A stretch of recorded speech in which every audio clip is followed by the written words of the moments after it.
To order. Without objection, the chair is authorized to declare a recess at any time. Pursuant to notice, I call to order the organizational meeting of the members of the Committee on the Judiciary for the 118th Congress. To ascertain the presence of a quorum, I ask the clerk to call the roll of members. Mr. Jordan. Mr. Jordan is here. Mr. Issa. Mr. Buck. Mr. Gates. Mr. Gates is here. Mr. Johnson of Louisiana. Mr. Johnson of Louisiana is here. Mr. Biggs. Mr. Biggs is here. Mr. McClintock. Mr. McClintock is here. Mr. Tiffany. Mr. Massey. Mr. Roy. Mr. Bishop. Mr. Bishop is here. Ms. Sparts. Mr. Fitzgerald. Mr. Fitzgerald is here. Mr. Bentz. Mr. Klein.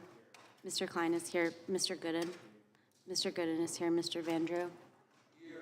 Mr. Vandrew is here. Mr. Nels. Mr. Moore. Mr. Moore is here. Mr. Kiley. Mr. Kiley is here. Ms. Hageman. Ms. Hageman is here. Mr. Moran. Mr. Moran is here. Ms. Lee. Ms. Lee is here. Mr. Hunt. Mr. Hunt is here. Mr. Fry. Mr. Fry is here. Mr. Nadler. Mr. Nadler is here. Ms. Lofgren. Ms. Jackson-Lee. Mr. Cohen. Mr. Johnson of Georgia. Present. Mr. Johnson of Georgia is present. Mr. Schiff. Mr. Cicilline. Present. Mr. Cicilline is present. Mr. Swallow. Mr. Swallow is here. Mr. Liu. Mr. Liu is here. Ms. Jayapal. Ms. Jayapal is here. Mr. Correa. Ms. Scanlon. Ms. Scanlon is here. Mr. Neguse. Ms. McBath. Ms. McBath is present. Ms. Dean. Ms. Escobar. Ms. Escobar is present. Ms. Ross. Ms. Ross is present. Ms. Bush. Mr. Ivy. Mr. Ivy is here. Are there any other members present who have not been recorded? Gentleman from California, Mr. Issa. Present. Mr. Issa is present. Mr. Chairman, Yes. I just want to note that Representative Cohen is unable to attend today because he is attending the funeral of Tyree Nichols in Memphis. I thank the gentleman.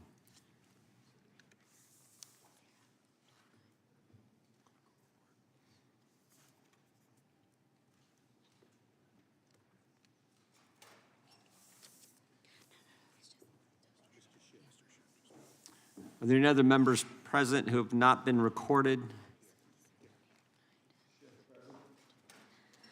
Mr. Schiff is present. Gentleman from Colorado, Mr. Buck. Mr. Buck is present. Clerk will report.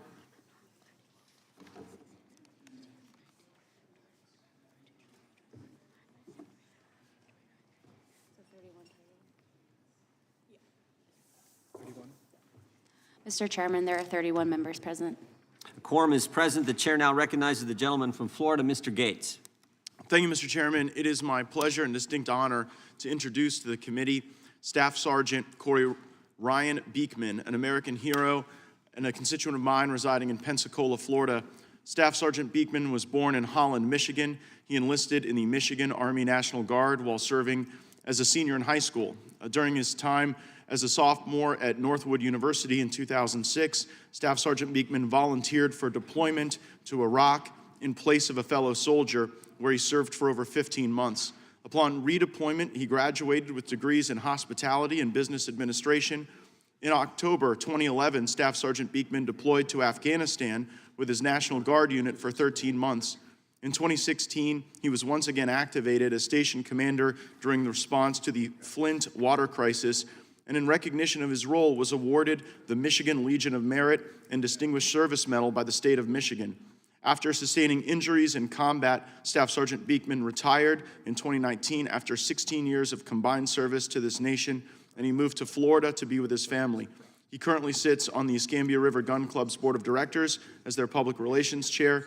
As a constituent of Florida's 1st Congressional District and a recipient of the Purple Heart, the Combat Action Badge, the Afghanistan and Iraq campaign medals with campaign stars, 2 Army Commendation Medals, and 2 Army Achievement Medals, as well as numerous other personal unit decorations. It is my honor to introduce Staff Sergeant Beekman to the committee, and I request that he be permitted to lead us in the Pledge of Allegiance. Without objection.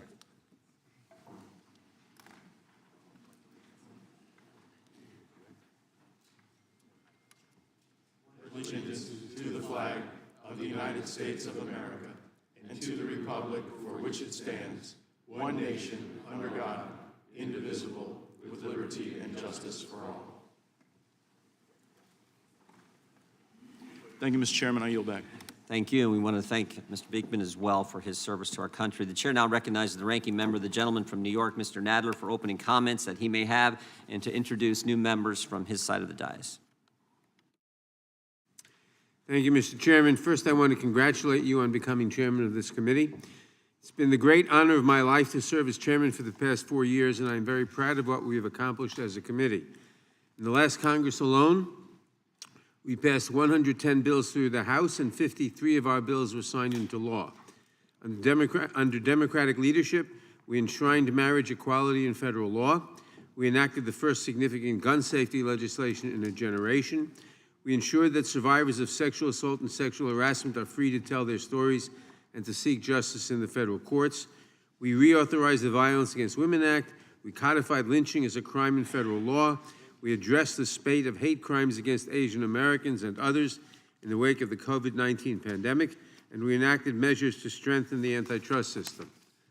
On the House floor, we advanced key civil rights legislation to restore and strengthen the Voting Rights Act, to provide comprehensive protections for LGBTQ Americans, to reform our marijuana laws, and to provide for ratification of the Equal Rights Amendment.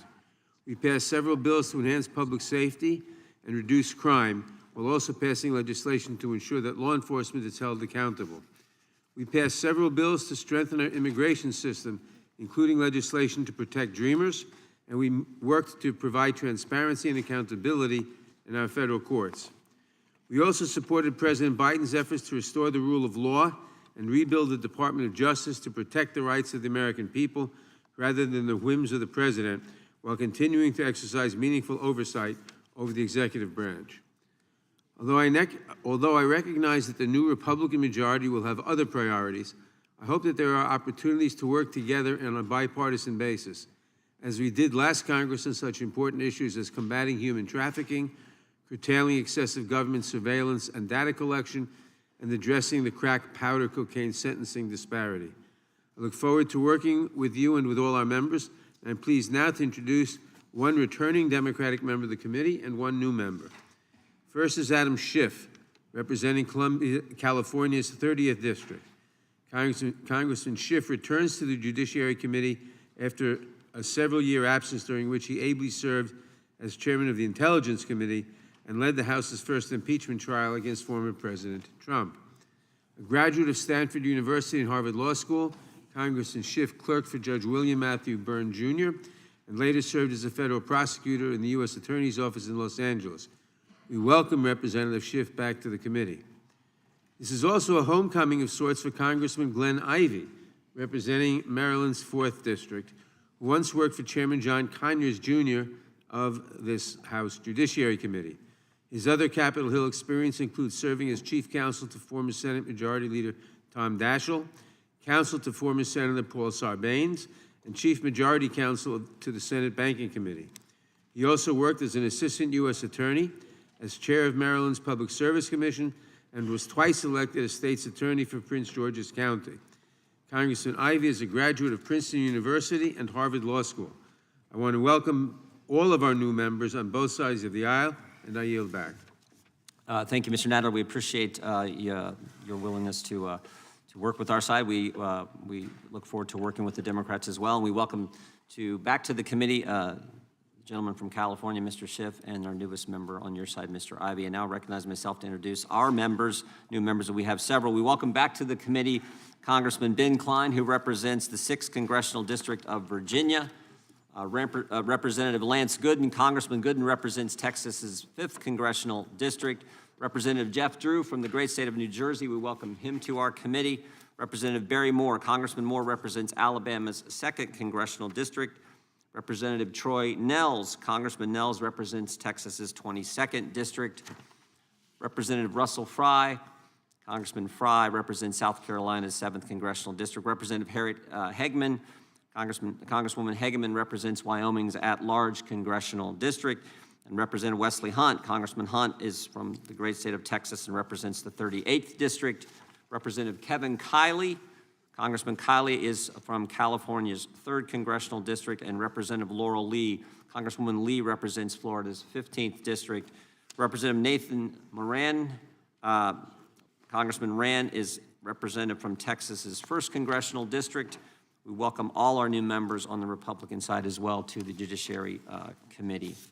The next order of business is the adoption of the committee rules for the 118th Congress as required by Clause 2A of House Rule 11. A copy of the proposed rules was distributed to committee members. I will briefly summarize how these rules are different from the rules of the last Congress. First, these rules make modest alterations to improve the operations of the committee, such as codifying the committee's past practice of utilizing an email address for the submission of amendments and other material for the record, harmonizing the treatment of any motions offered in hearings with longstanding committee rule regarding the treatment of motions offered in business meetings, and adding explicit time and manner requirements for the review of transcripts consistent with the length of time that hearing and meeting records remain open, so that all interested parties have consistent and equal opportunity to ensure the accuracy of transcriptions in committee documents. Second, these rules improve the ability of the committee to meet its oversight obligations by modifying the waiting period requirement to share the text of subpoenas with the ranking minority member. The proposed rules distributed to members remove this waiting period to bring our committee in line with the rules of other committees. But after conversations with the minority, we have reached an agreement on a modified procedure that will be adopted through an amendment. I thank Mr. Nadler and his staff for working with us on this bipartisan way on this issue, and I believe the amendment is a good resolution. And creating a standing subcommittee on the responsiveness and accountability to oversight. This subcommittee will ensure that the committee is able to effectively obtain information from the agencies and departments that we oversee. These changes will help to improve committee operations and to ensure that we are conducting the sort of constitutional oversight that the American people expect from us. I urge their adoption. Now recognize the ranking member, Mr. Nadler, for any remarks that he may have about the rules. Thank you, Mr. Chairman. Mr. Chairman, I predict that you and I will disagree on a great many things in the coming Congress. But I want to thank you at the outset for your willingness to work with us on an accommodation to the proposed committee rules. To be clear, I do not support many of the changes that the chairman proposes.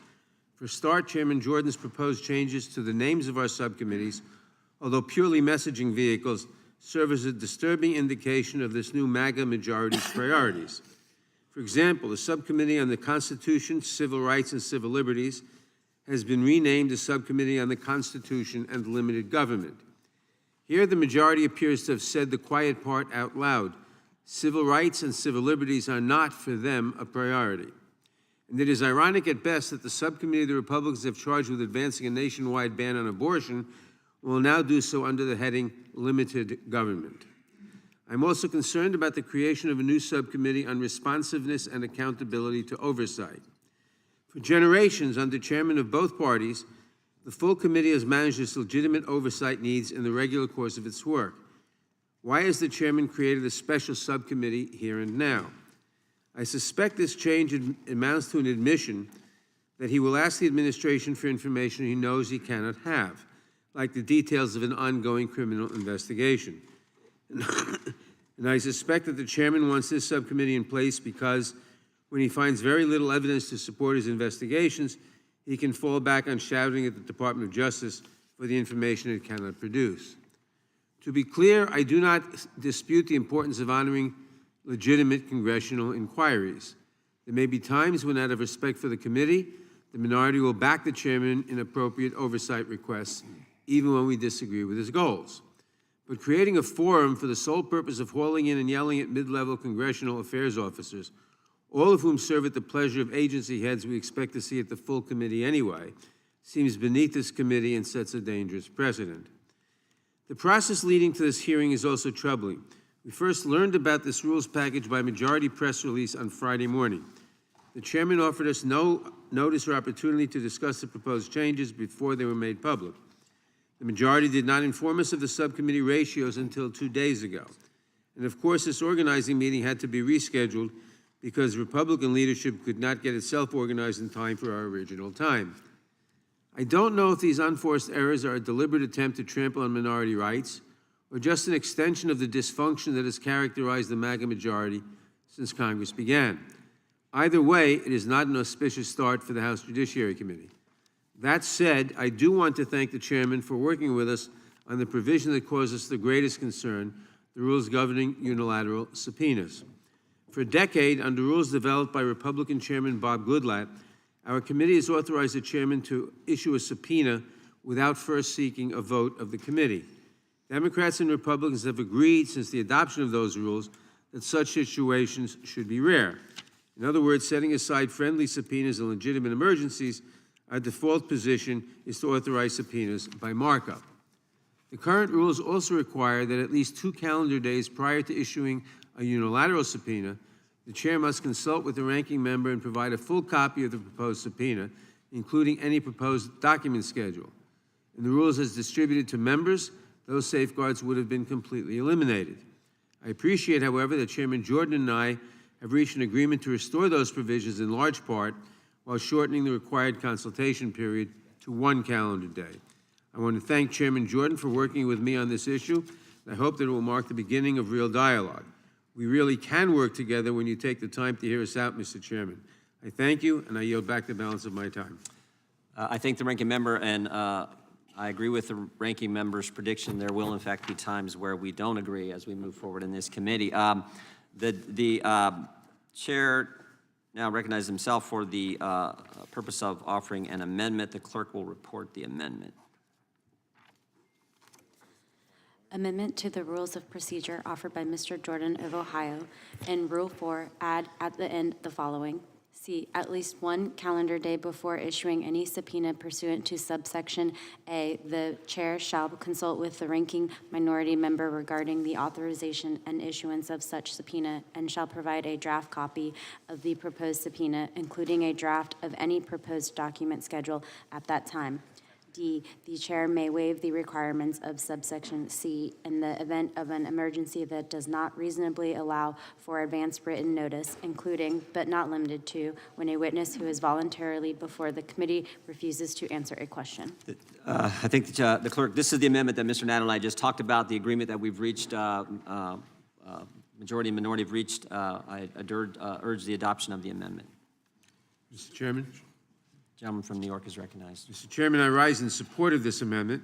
As I discussed in my opening statement, I appreciate your willingness to work with me on a compromise that will preserve the essence of the previous rule, which protects minority rights while providing some additional flexibility to the majority. A congressional subpoena is a powerful and coercive tool. It should be used only when attempts to reach an accommodation have reached an impasse, and it is my hope that the chairman will use this tool with restraint. I would also hope that the chairman's practice would be to present subpoenas for vote in the full subcommittee in the full committee whenever possible. Our members deserve the opportunity to go on the record on our oversight work, and the public deserves the opportunity to see us do that work in the open. In those cases where a unilateral subpoena is the preferred method, however, it's important that this involve meaningful consultation with the minority.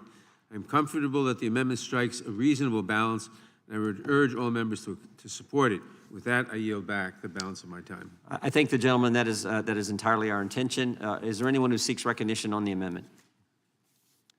Seeing none, the question is on the adoption of the committee rules. Excuse me, on the adoption of the amendment.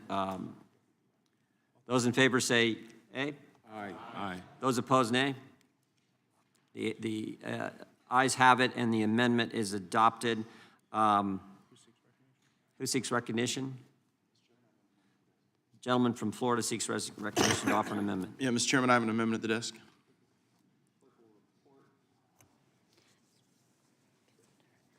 Amendment to the Rules of Procedure offered by Mr. Gates of Florida. In Rule 2, following paragraph F, insert the following and redesignate subsequent paragraphs accordingly. G, at the Mr. start Chairman, of I each seek meeting. unanimous consent the amendment be considered as read. Without objection. Mr. Gates is recognized to explain his amendment. Thank you, Mr. Chairman. Here on the august Judiciary Committee, we are charged with vindicating the constitutional rights of our fellow Americans, and our Pledge of Allegiance is a national symbol of pride and unity. And it was a great honor to be able to invite one of my constituents this morning to offer the Pledge of Allegiance. And so my amendment gives the committee the opportunity to begin each of its meetings with the Pledge of Allegiance. It gives our members the ability to invite inspirational constituents to be able to share and lead in the Pledge of Allegiance. I offered this amendment to the Judiciary Rules 2 years ago, and it was defeated, and I'm very optimistic that we'll have a different outcome today. That's the amendment, Mr. Chairman. I thank the gentleman for his amendment. Support the amendment. Does anyone seek recognition? Gentleman from New York, Ranking Member Nadler. I would oppose it simply on the grounds that, as members know, we pledge allegiance every day on the floor, and I don't know why we should pledge allegiance twice in the same day to show how patriotic we are. As I said, we pledge allegiance on the floor every day. I don't think this is the most important amendment in the world, but since we do pledge allegiance every day on the floor, I think it's unnecessary. Gentleman from Louisiana, gentleman, you're back. Oh, Thank you, Mr. Chairman. hang on. Recognize the gentleman from Louisiana, Mr. Johnson. I've not seen Mr. Nadler on the floor when the pledge is done, and most members are not present there, so it's not accurate to say we do the pledge every day or participate in the pledge every day. It may be offered, but you're not there for it. This is the work of the Judiciary Committee. This is the committee that has the charge of defending the Constitution and our fundamental freedoms and defending the very freedoms that the flag represents. And so it's a bit absurd to suggest we couldn't take 30 seconds at the beginning of this important work to do what should be done by all Americans. And so I think this is entirely appropriate. I wish we had done it 2 years ago, and I think we missed a lot of opportunities. I yield back. Who seeks recognition? Gentleman from Georgia, Mr. Johnson, is recognized. Thank you, Mr. Chairman. I wish 2 years ago that on January 6th, that the insurrection never did happen. And I regret the fact that many members of this committee voted against certifying the election results based on the big lie. And they have continued to promote the big lie and undermine public confidence in our government.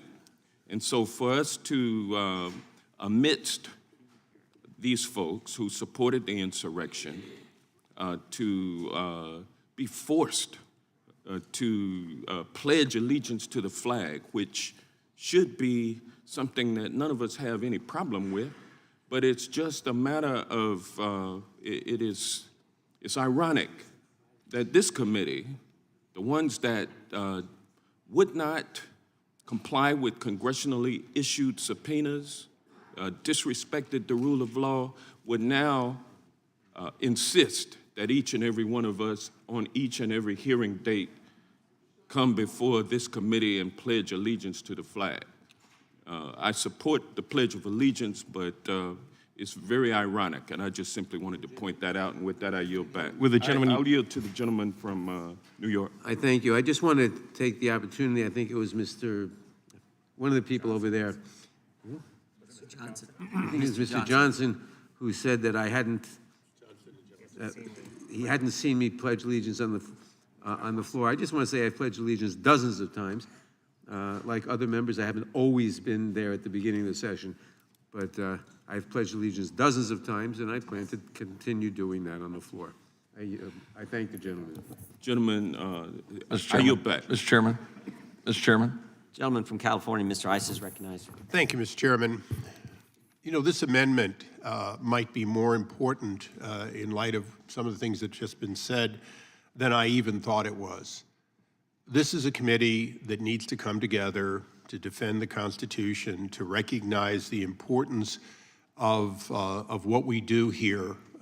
And so the fact that on a daily when we meet basis, we do something to remind ourselves of our obligation. Perhaps we should look at our oath of office and not the Pledge of Allegiance, but I think the pledge is shorter and unifying. I regret that my ranking member and my chairman in the last committee digressed from the amendment at hand and the merit of it.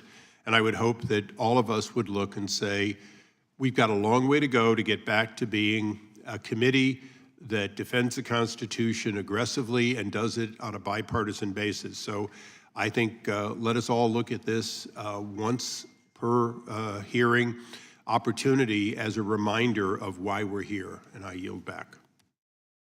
Mr. Chairman. Mr. Chairman. Thank you, Mr. Chairman. Mr. Issa just made reference to how important it is for us to display our commitment to the Constitution and to commit to defend it aggressively. So I'd like to offer an amendment to the amendment, adding in the second paragraph where the chair may designate an individual to lead the Pledge of Allegiance, to add the following language. Provided, however, the pledge shall not be led by an individual who supported an insurrection against the government of the United States in any way. Because I think if we adopt this amendment, then we will be truthful in representing that stating this pledge is an affirmation of your defense of democracy and the Constitution. It's hard to take that claim seriously if, in fact, an individual who in any way supported an insurrection against the government of the United States is allowed to lead the pledge. So I would ask Mr. Gates to accept this friendly amendment, and I look forward to supporting it. Would the gentleman yield for I first a ask question? Mr. Gates if he'll support the amendment. To make sure that someone who led an insurrection against the United States doesn't make a mockery of the Pledge of Allegiance and stand before this committee with their hand over their heart claiming to support the Constitution. Mr. Cicilline, my concern would be if your definition of an insurrection is objecting to electors, then there would be many Democrats on the committee that wouldn't be eligible to lead the pledge, since so many That's not my definition of an the last Republican president to I'll get sworn concede- in absent I'll Democrat allow- objectors was George Herbert Mr. Walker Bush. Reclaiming my time, Mr. Gates, I will allow the chairman to determine whether or not someone has participated in insurrection in the United States. I think this language is important. Would the gentleman further yield? I'm asking Mr. Gates, will you now accept the amendment? Well, I'm concerned that you may be disqualifying too many of your own members, Mr. Cicilline. I'm not concerned about that at all. Then agree to the amendment. Let's make this real. If you want to give someone the right to stand before the House Judiciary Committee and lead the Pledge of Allegiance at a bare minimum, let's guarantee that that person has not participated or supported or in any way helped an overthrow of the government of the United States. Would the gentleman Seems like yield? a simple proposition. Would the gentleman yield? Sure. If you would consider having your language say any convicted felon, I think we would cover not only that group that you're describing, but many more. And I think as the committee of lawmaking in the purest sense, that's really what you're talking about. No, it's actually reclaim my time. That's not what I'm talking about. I'm not talking about convicted felons. I'm talking about Is this elected. anyone that you think? Reclaiming my time, Mr. Issa. I'm talking about elected officials who swear an oath to the Constitution of the United States, who in any way participated, supported, facilitated, encouraged the insurrection against the government of the United States. That's not too hard a standard. And if you are not prepared to agree that before you have the honor of leading the Pledge of Allegiance before this committee, at a bare minimum, you've demonstrated a commitment to protecting and securing our democracy, I can't support it. So, Mr. Gates, yeah, I know Mr. as a Cicilline, lover of the Constitution, you welcome this amendment. A dear lover of it. Mr. Cicilline, you've described the amendment in two different terms. The words have changed. Facilitate wasn't in your original description. It was in the second one. So if you'd like to write out your amendment pursuant to the order of the committee, we can all take a look at it. I have it writing right here. Gentleman yield back. All right, Mr. Chairman, I yield back. Gentleman yields back. Who seeks recognition? Gentleman from New Jersey, Mr. Van Drew. You know, I'm almost speechless. I wish we could all just, walk out into the streets of America and talk to people and ask them if they believe the Judiciary Committee should stand up, put their hand on their chest, and pledge allegiance to the flag of the United States of America, which represents all the men and women who have sacrificed, lost their lives, all the men and women who've given so much to this country, the purity of this nation, the greatness of this nation. I'm going to tell you, I don't think we should just do it in Judiciary. I think in every committee, and I'm sorry, it's so much work. It takes, I don't know, let's time how long the pledge takes. Does it take 60 seconds, 90 seconds? And I know it's a real backbreaker, but I think it's okay. I think it's okay. We can do that little extra mile, stand up, put our hand on our chest, say what we believe, and reaffirm this America that we love. Come on, this can't be real. I can't believe we're having this debate. Gentleman from New Jersey, yield? Would the I gentleman yield. Welcome to the Judiciary Committee, Mr. Van Drew. I actually think this is a helpful illustration for the American people of the change that they've made in the House. And I well remember the fervid opposition by the majority then, the Democrats, to the Gates Amendment at the beginning of the 117th Congress. And we've just heard by the commentary that arises from the question of having a permission to say the pledge, the associations the minority draws when that subject comes up. It's undoubtedly an example of what they deplore when they deride a Make America Great Again majority. They use the acronym MAGA as if it's something bad, to make America great again. And when they think of the Pledge of Allegiance, what first comes to their mind? Insurrection. This is where we've gotten to be, though. As I say, welcome to the Judiciary Committee, Mr. Van Drew. You're seeing it in action already. But I'm sure that once we've gotten this amendment through and make some other progress here, we'll restore this body to what the American people expect it to be. I yield back to Mr. Van Drew. I believe we will. I believe we can all use the exercise, too, of standing up and putting our hand on our chest. I don't think it'll kill any of us. I really, besides all of the constitutional reasons, all of the greatness, how can we waste time arguing about this? Why the heck can't we just stand up and say we love our country and we love our flag? And if we do that more than once a day, is that okay? I think it's okay. I don't mind doing it at any committee hearing. I don't mind doing it on the floor. I don't mind doing it whenever we have the opportunity. I don't get it. I got to tell you, I just don't get it, and I don't believe America gets it. And I don't believe they think it's the right thing. And I yield back. Gentleman yields back. Who seeks recognition? Gentlelady from North Carolina is recognized. Thank you, Mr. Chairman. I would just like to ask the staff to provide a copy of West Virginia Board of Education versus Barnett to every single member of this committee and just briefly read from that U.S. Supreme Court opinion affecting our public school children. If there's any fixed star in our constitutional constellation, it is that no official, high or petty, can prescribe what shall be orthodox in politics, nationalism, religion, or other matters of opinion or force our citizens to confess by word or action their faith therein. So while I absolutely value our Constitution, I believe that while we're having this discussion, we should also look at what the Supreme Court has said on this matter in other contexts, and I yield back. The gentleman yields back. I would just point out, no one will force anyone to say the pledge. If you don't want to say it, you don't have to say it. But you don't have to stand. You don't have to put your hand over your heart. If that's what you want to do, God bless you. It's America. You can do that.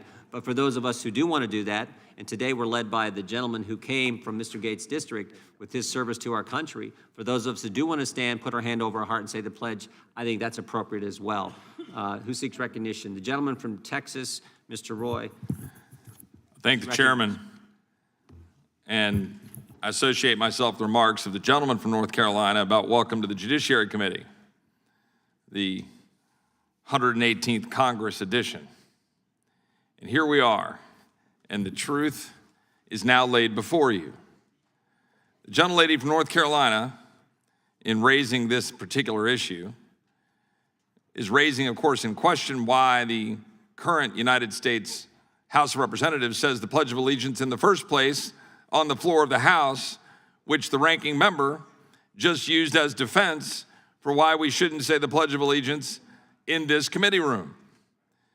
Because the gentlelady from North Carolina is suggesting to the people of this great country that we should not be standing and pledge allegiance to the flag of the United States, for it has a phrase in it, under God. because that is what we're standing here and saying. Mr. Roy, do you yield? I'll yield to the gentlelady from North Carolina. I really don't want to get into a colloquy, but please do not put words in my mouth. That is completely false. Completely false. I wanted to just make the point that this committee and every member of this committee swore an oath to protect and defend the Constitution. And while I take great pride in pledging allegiance in its full form when I'm on the floor of the House and in many, many places, we should look at the full context of every issue. Thank you, and I yield back. Well, I appreciate the gentlelady's comments, and I hope we'll be able to engage in colloquy in that level and all issues here in the Judiciary Committee. But I would again remind the American people that the point that we're talking about here is that point. And we believe that it is important for us to come together and pledge allegiance. When I go to any event in the state of Texas, which I represent, any event, the people of Texas that I represent stand up and pledge allegiance to the flag of the United States. We also stand up in Texas and pledge allegiance to the flag of Texas. I could add an amendment for that here, but that probably gets a little far afield. But we are here, and I think this is important. Again, this is going to be an amendment. Maybe I have like 1 or 2 minutes of debate, but now we're having a full-throated debate because just like yesterday in the Rules Committee of the House of Representatives, when we offered a resolution saying that we stand to thwart socialism, there was complete opposition by my colleagues on the other side of the aisle to standing athwart socialism. Literally, a full debate. No, we cannot stand against socialism in the House Rules Committee. My colleagues on the other side of the aisle. So I just want the American people to understand, in the House Judiciary Committee, we have opposition to pledging allegiance to the flag of the United States. We have questions being raised about whether we should pledge allegiance to the flag of the United States and representing that it is one nation under God. We have a Democratic Party that refuses to stand up and say that they oppose socialism and fought it in the House Rules Committee. Presumably will fight it on the House floor. We'll see how the vote plays out. And that is the state of your Democratic Party today. And I would yield to the gentleman from North Carolina. I think the gentleman from Texas, and I don't know whether I can engage in a colloquy with my good friend from North Carolina through Mr. Roy. But I would yield time such that could occur. I appreciate that. The question that I guess her citing West Virginia versus Barnett begs is she saying that something about this proposed amendment, the Gates Amendment, to add the possibility of having the Pledge of Allegiance, that somehow offends the Constitution?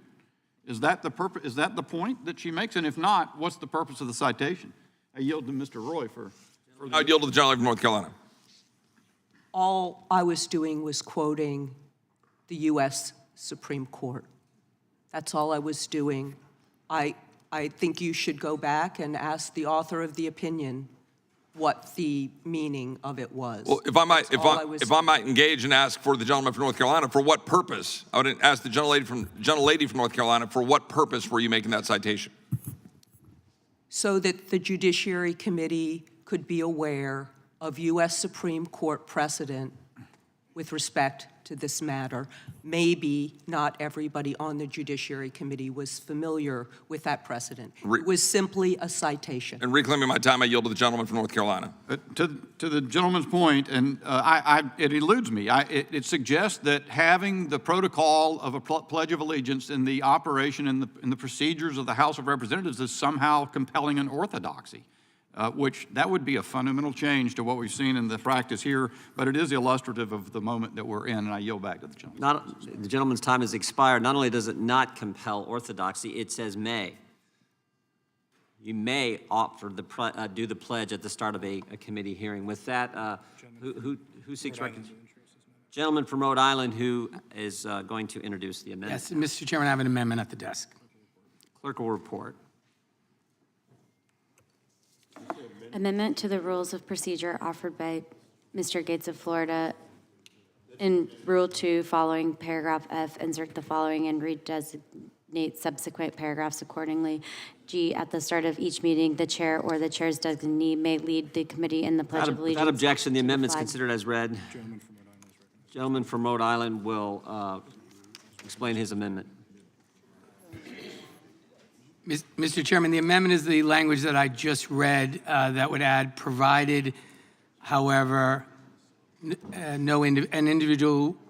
The gentleman will suspend for just a second while we get copies to members.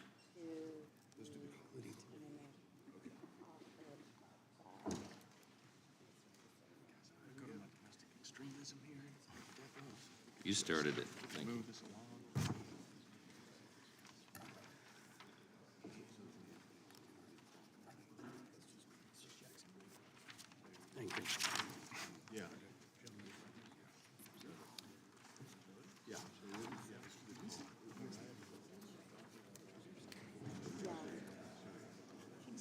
Gentleman from Rhode Island is recognized to explain his amendment to the amendment. Thank you, Mr. Chairman. This is the language that I reported just a moment ago. It would add in the second paragraph after the word code, provided the pledge shall not be led by an individual who supported an insurrection against the government of the United States in any way. The only thing I would provide an additional explanation, since the rule authorizes the chair or your designee to lead in the Pledge of Allegiance, that determination would obviously be made by the chair of the committee. But I think it's important language so that we can have some confidence that we don't make a mockery by selecting someone to lead the Pledge of Allegiance who in fact participated in any way in the overthrow of the government of the United States. So I ask my colleagues on both sides of the aisle to accept the amendment and look forward to voting for the underlying amendment from Mr. Gates. Gentleman yields back. Who seeks recognition? The gentleman from California, Mr. McClintock, is recognized. Thank you, Mr. Chairman. I just point out that insurrection is a crime, and it's adjudicated by a court of law and imposed by the verdict of a jury. Conviction of this crime makes the person ineligible to serve in the House. So by definition, no one who's committed insurrection can lead the Pledge of Allegiance in the House because they cannot serve in the House. Mr. McClintock, will you yield for... Not yet. It sounds like my friend from Rhode Island wants to be judge, jury, and executioner, which I find a curious position for the House Judiciary Committee to take. Mr. McClintock, will you yield for a question? Sure. Or a call? I don't think the amendment limits the leading of the Pledge of Allegiance to members of this committee. In fact, today we had someone lead us who's not a member of the committee. So I agree with you that nobody on this committee has been convicted of insurrection, but the language doesn't limit the leading of the pledge to members of the committee. So I think your concern is interesting but misplaced. I wonder who the gentleman thinks would invite someone convicted of insurrection. Well, I think we should all agree no one who has participated in insurrection should lead the Judiciary Committee in the Pledge of Allegiance. So it shouldn't be complicated to accept this amendment. Nobody who committed murder is going to be. Well, then you should vote for the amendment. This is And you should vote for the amendment. I yield back. Gentleman yields back. Who seeks recognition? Gentleman from Louisiana, Mr. Johnson. I'm sorry. Mr. Strike the last word. I appreciate my friend, Ms. Cicilline, and I enjoy the banter that we have on the committee, but it is unfortunate that we've begun the very first day, the adoption of the rules package by overly politicizing something that should not be politicized. And you and I both know, and whether you want to acknowledge it here or not, this is about politics. This is a completely superfluous amendment. You're making it political to try to make a point, and we get it. It is just very sad that we're wasting time on it.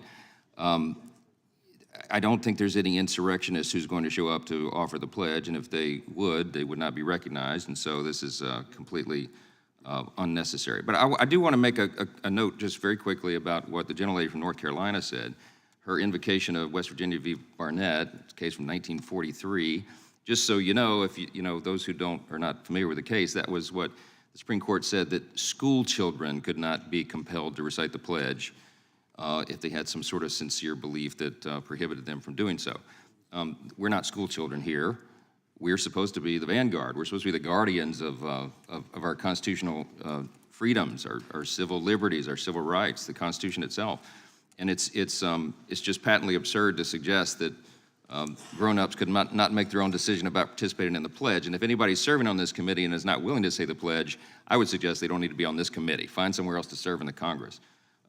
There are some latter precedents, though. That's 1943. 40 years later, in Marsh v. Chambers, the Supreme Court upheld the right to, pray before the opening of a legislative session. In Town of Greece in 2013, the Supreme Court reaffirmed that an invocation, a public prayer before a public meeting such as this, a legislative body, is perfectly appropriate.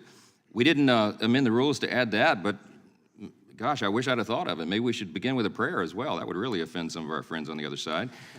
They have made the effort in the last couple of years to remove under God from the witness oath here that has been a tradition of the United States Congress for as long as anyone can remember. In fact, in our subcommittee, the subcommittee on the Constitution, the chair in the last Congress, Mr. Cohen, who's not present today, actually prohibited the swearing in of witnesses because I demanded as the ranking member that they also say, "So help me God," at the end of their oath.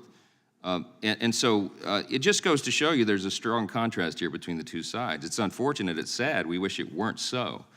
But there are two different parties represented here, two completely different philosophies, two completely different worldviews, and it's on display here on the very first day and the very first moments of the Judiciary Committee in the 118th Congress. It's just a very stark. I'll yield to the gentleman from Florida. I thank the gentleman for yielding. I also oppose the Cicilline Amendment as it is infinitely regressive. If we are to list out everything that would be disqualifying for someone, as Mr. McClintock mentioned, we'd have to list murder and battery and armed robbery and all the other things that are taking place in all of the Democrat-run cities and states that have defunded police and are continuing to see violence rise. So rather than listing every offense, I think the underlying amendment is sufficient to allow the chair to be able to make a judgment about who could be designated to lead the pledge, and the amendment would be unnecessary and superfluous and regressive. I yield back to the gentleman. I thank the gentleman in the time I have remaining. That does remind me that most of the members, at least the members who served on this committee in the last Congress, were on record at some point saying they wanted to defund the police, and that seems a pretty subversive thing. And I read into the record on more than one occasion in this committee their actual statements to that point. So again, don't need to go down this trail. We're overly politicizing something. I oppose this amendment, and I think it is obvious to everybody what this is about. It's unfortunate. Yield back. Gentleman yields back. Who seeks recognition?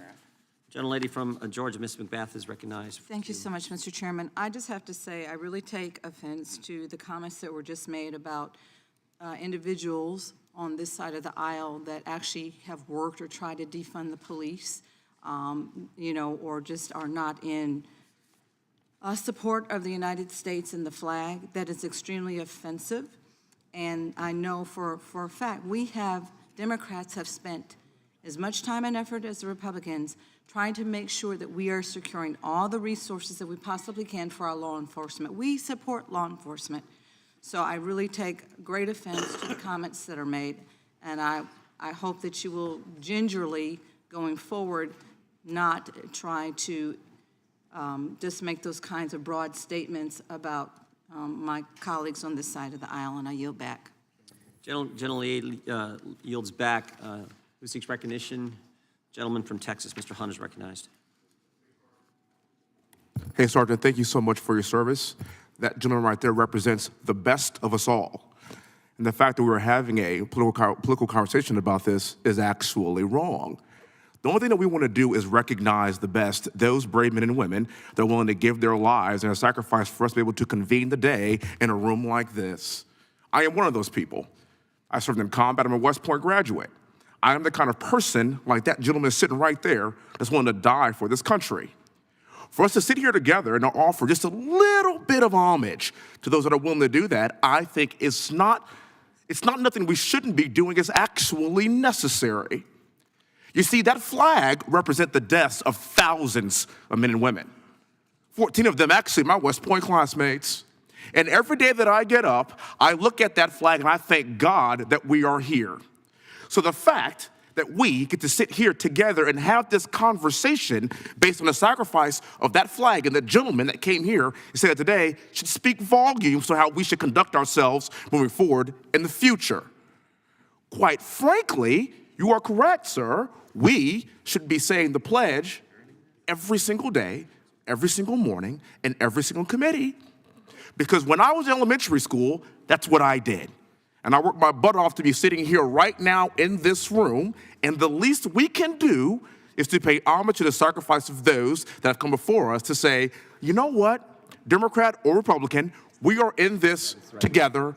That flag is the one thing that unites us. Let's just take 30 seconds to put all of our differences aside and say we can agree that this country is wonderful, this country has done outstanding things, and that brave men and women were willing to die for it. And that's what sets us apart from every other country in the entire world. Every generation stands up to die and fight for that flag. The least we can do is say the Pledge of Allegiance. I yield back. I thank the gentleman. The question is on the amendment to the amendment. Gentlelady from, or excuse me, Mr. Klein had been wanting to get in the queue. Oh, then the gentlelady from Indiana is recognized, Ms. Sparks. Thank you, Mr. Chairman. I was not going to debate on this, but I thought it shouldn't be that hard. But actually, one of my constituents a few days ago shared with Ms. Sampson, and I really wanted to share with this committee. It was an essay from a fourth grader from her friend's granddaughter. And the essay was about, what do you think about when you see our country's flag? And I would like to read it. It's a fourth grader, Catherine. When I think of our country's flag, I think of how our soldiers were willing to get killed for us to have our freedom. Our flag shows so much, it just makes me happy because it stands for freedom. It stands for how bad it was and how we won. It all makes me feel protected because it stands for the people who died in freedom, so no one will bother us. It also stands for the freedom of speech, freedom of vote, freedom of worship. This flag lets us do whatever. The flag also shows how much we matter and how hard we tried and how we won. So I really hope that maybe our committee has a little bit more common sense than really, just a fourth grader. It seems to me that we should not debate. We have an issues to debate, but this is show the strength, the unity, what is our republic is about, and how many people died for our freedoms, and how many people are dying for freedoms now to be able to have what we have. This constitutional republic is the best what we have. And I hope we're going to debate real issues, but not the Pledge of Allegiance. I yield back. I thank the gentlelady. Questions on the amendment to the amendment? All those in favor of the amendment to the amendment say aye. Aye. Those opposed, nay. Nay. Opinion of the chair, the nays have it. Mr. Chairman, I ask for a recorded vote. Recorded vote has been asked for the amendment to the amendment. The clerk will call the roll. Mr. Jordan? No. Mr. Jordan votes no. Mr. Issa? Mr. Issa votes no. Mr. Buck? Mr. Buck votes no. Mr. Gates? Mr. Gates votes no. Mr. Johnson of Louisiana? Mr. Johnson of Louisiana? Mr. Biggs? Mr. Biggs votes no. Mr. McClintock? Mr. McClintock votes no. Mr. Tiffany? Mr. Tiffany votes no. Mr. Massey? Mr. Massey votes no. Mr. Roy? Mr. Roy votes no. Mr. Bishop? Mr. Bishop votes no. Ms. Sparts? No. Ms. Sparts votes no. Mr. Fitzgerald? Mr. Fitzgerald votes no. Mr. Bentz? Mr. Bentz? Mr. Klein? No. Mr. Klein votes no. Mr. Gooden? Mr. Gooden votes no. Mr. Van Drew? Mr. Van Drew votes no. Mr. Nels? No. Mr. Nels votes no. Mr. Moore? Mr. Moore votes no. Mr. Kiley? Mr. Kiley votes no. Ms. Hageman? Ms. Hageman votes no. Mr. Moran? Mr. Moran votes no. Ms. Lee? Ms. Lee votes no. Mr. Hunt? Mr. Hunt votes no. Mr. Fry? Mr. Fry votes no. Mr. Nadler? Aye. Mr. Nadler votes aye. Ms. Lofgren? Ms. Lofgren? Ms. Jackson Lee? Ms. Jackson Lee? Mr. Cohen? Mr. Cohen? Mr. Johnson of Georgia? Aye. Mr. Johnson of Georgia votes aye. Mr. Schiff? Aye. Mr. Schiff votes aye. Mr. Cicilline? Mr. Cicilline votes aye. Mr. Swallow? Mr. Swallow votes aye. Mr. Liu? Mr. Liu votes aye. Ms. Jayapal? Ms. Jayapal votes aye. Mr. Correa? Mr. Correa. Ms. Scanlon. Ms. Scanlon votes aye. Mr. Neguse. Mr. Neguse. Ms. McBath. Aye. Ms. McBath votes aye. Ms. Dean. Aye. Ms. Dean votes aye. Ms. Escobar. Aye. Ms. Escobar votes aye. Ms. Ross. Aye. Ms. Ross votes aye. Ms. Bush. Ms. Bush. Mr. Ivy. Aye. Mr. Ivy votes aye. Mr. Johnson of Louisiana, you're not recorded. Mr. Johnson of Louisiana votes no.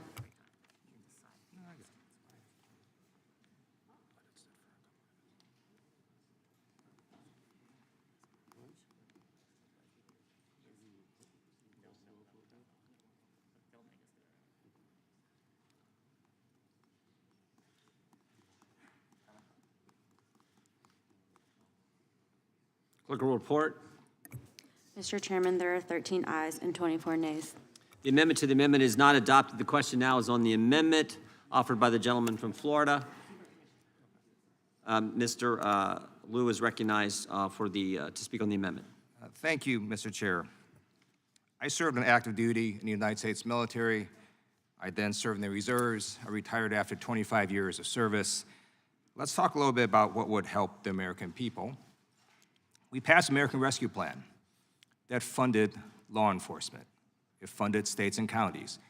It made sure that we brought our economy back on track after a worldwide pandemic.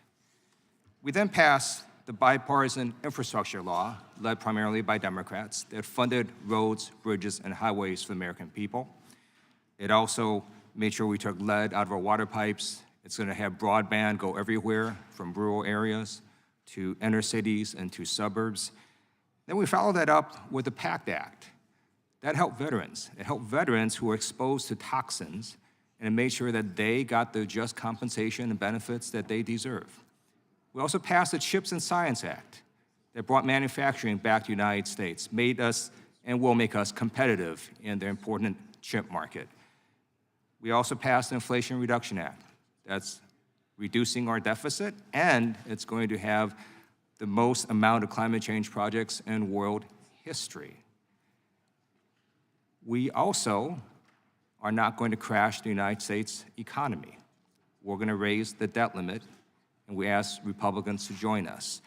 So I'm going to vote for this amendment, but I would sure like to be voting for lots of other things that actually help the American people.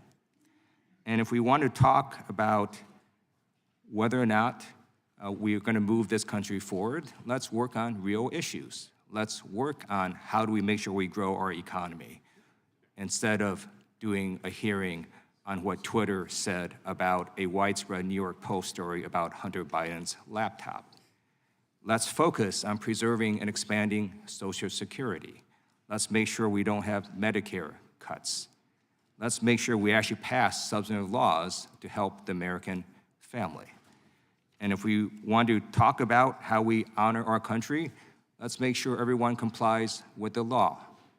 And I note that the chairman of this Judiciary Committee ignored and defied a lawfully issued bipartisan congressional subpoena, and I yield back. Gentleman yields back. The question is on the amendment offered by the gentleman from Florida. Those in favor say aye. Aye. Those opposed, nay. In opinion of the chair, the ayes have it. I'd request a roll call vote. The gentleman from Florida has requested a roll call vote. Clerk will call the roll. Mr. Jordan? Yes. Mr. Jordan votes yes. Mr. Issa? Yes. Mr. Issa votes yes. Mr. Buck? Aye. Mr. Buck votes aye. Mr. Gates? Aye. Mr. Gates votes aye. Mr. Johnson of Louisiana? Mr. Johnson of Louisiana? Mr. Biggs? Mr. Biggs? Mr. McClintock? Mr. McClintock votes aye. Mr. Tiffany? Mr. Tiffany votes aye. Mr. Massey? Mr. Massey? Mr. Roy? Mr. Roy votes aye. Mr. Bishop? Mr. Bishop votes aye. Ms. Sparks? Yes. Ms. Sparks votes yes. Mr. Fitzgerald? Mr. Fitzgerald votes aye. Mr. Bentz? Mr. Bentz? Mr. Klein? Mr. Klein votes aye. Mr. Gooden? Mr. Gooden votes aye. Mr. Vandrew? Mr. Vandrew votes yes. Mr. Nels? Yes. Mr. Nels votes yes. Mr. Moore? Mr. Moore votes yes. Mr. Kiley? Mr. Kiley votes yes. Ms. Hageman? Ms. Hageman votes yes. Mr. Moran? Mr. Moran votes aye. Ms. Lee? Ms. Lee votes aye. Mr. Hunt? Mr. Hunt? Mr. Fry? Mr. Fry? Mr. Nadler? Aye. Mr. Nadler votes aye. Ms. Lofgren? Ms. Lofgren votes yes. Ms. Jackson Lee? Ms. Jackson Lee? Mr. Cohen?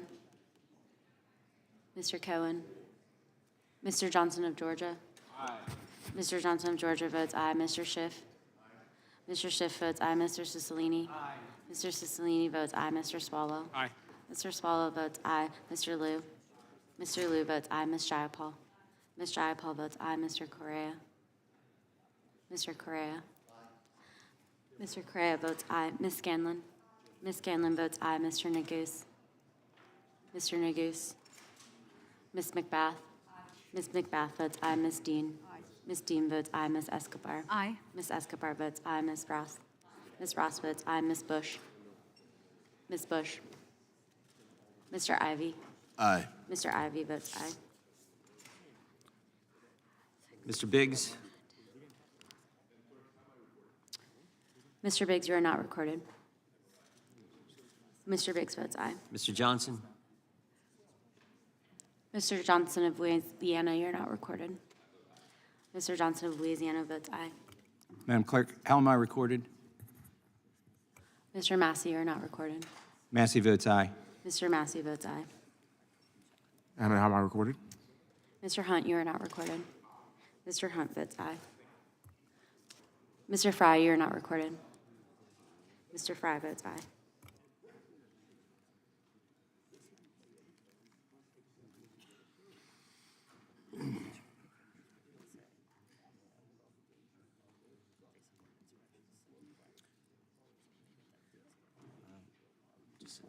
Going forward, keep this for me, maybe have someone else. Clerk will report. Mr. Chairman, there are 39 ayes and 0 noes. The amendment is adopted. A reporting quorum now being present, the question is on the adoption of the committee rules as amended. All those in favor say aye. Aye. Those opposed, nay. In the opinion of the chair, the ayes have it. The rules are adopted. Without objection, the motion to reconsider is laid on the table. Without objection, staff is authorized to make technical and conforming changes pursuant to House rules. The rules adopted by the Committee on the Judiciary will be published in the Congressional Record and made available to members of the public on the committee's website.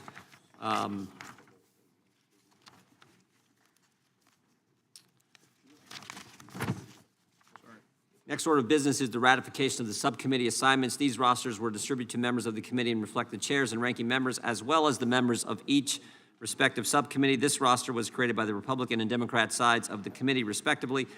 If there's any discussion before we vote on approving the roster, Sorry,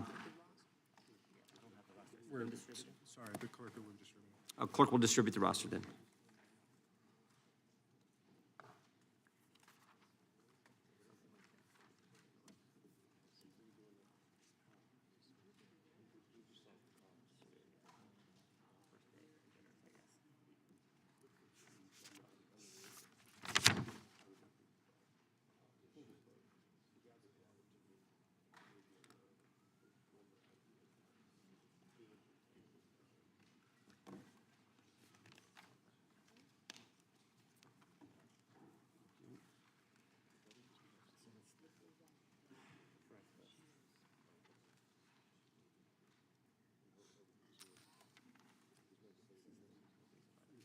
No.